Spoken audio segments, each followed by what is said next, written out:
Hello and welcome to another Games Week segment. Thanks everyone for joining us. My name's Logan. I'm joining from Wandering Country today, and happy Games Week. So I'm going to talk briefly on making your first game, getting it on itch, and connecting to the tabletop role-playing scene.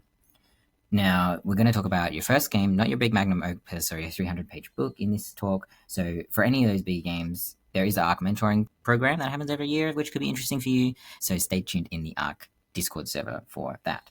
But for a first game, where to even begin?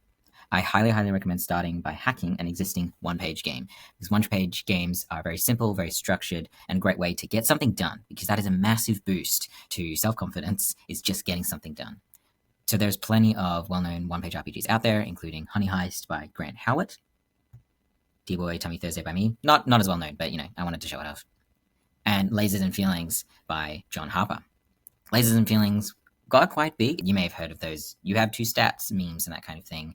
And there's even a generator to help you create some two-stat pairings. So this is Lasers and Feelings here. This is the entirety of the one-page game. It is free, so do you feel comfortable sharing this? Now, Lasers and Feelings is a very simple game, and it uses a very strong sci-fi theme. To hack Lasers and Feelings, change your stats. Think of two poles, two key ideas or ideals or values or actions that epitomize a particular genre or movie or other piece of media that you would like to emulate or inspire. Give us a quick 2-sentence pitch of the scenario that the players find themselves in. Come up with some character archetypes that the players might be playing. Now, for the rolling the dice section, you can keep this pretty much the same because mechanics are not copyrightable. You'll just need to change, of course, the use of lasers or feelings and maybe the narrative voice. This table here creates a sentence, which creates an adventure hook of various zany varieties, which you can rewrite yourself, and there is some GM advice. And finally, on this side here, we have all of the credits. Lasers and Feelings is licensed under a share-alike license, which means you can hack it, do whatever you want with it, as long as you name John Harper and Lasers and Feelings in your hack. So make sure you do that if you do end up hacking Lasers and Feelings. So once you've done all of that, you can do that just as plain text in a Google Doc or in Word. That's totally fine. If you change the font to a dyslexia-friendly font like Atkinson Hyperlegible, bonus points, that will make it accessible for more people. Or you could use programs like Sheets, Word, Canva, and Affinity Publisher to do some nice layout if you choose to. Whatever you do, make sure that you export to PDF. After that, you'll need to upload it on Itch. Now, I'm going to assume that you already have an Itch account, and that's an Itch Creator account, which means that you can receive funds for your hard game design work. So once you've logged into Itch, you'll go just down to this drop-down arrow here and hit Upload New Project. And you'll need to fill out all this information. It's not a lot, so I'll walk you through it using a hack of Lasers and Feelings that I did. So I made Stay Whimsical a long time ago, so it will work as a template. So you'll need to fill out the title of your game, the URL, a short description, and if you put Lasers and Feelings in the description, it will come up when other people search Lasers and Feelings, so that's a bonus. It's a physical game, because that's where tabletop games live on Itch. It's downloadable, it's released.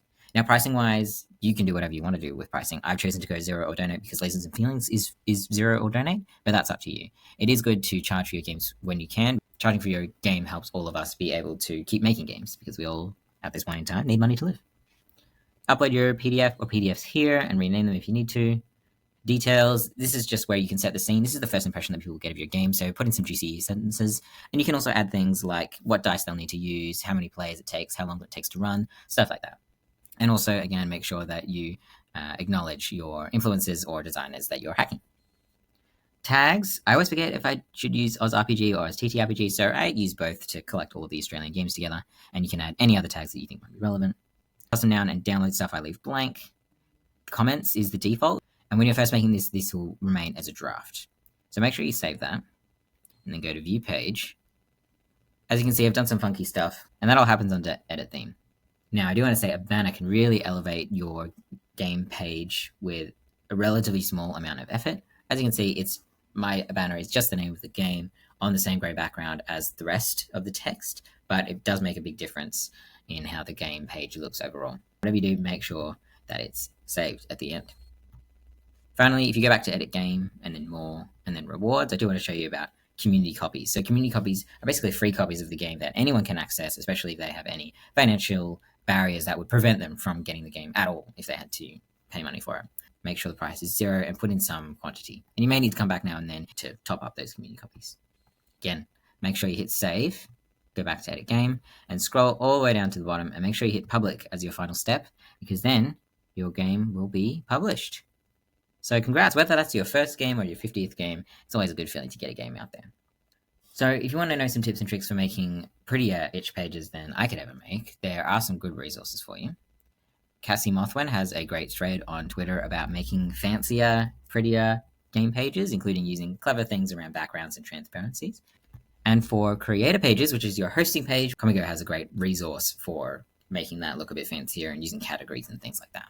So once you made a first game or a first few games, game jams can be a great way to keep up that creativity and keep getting connected.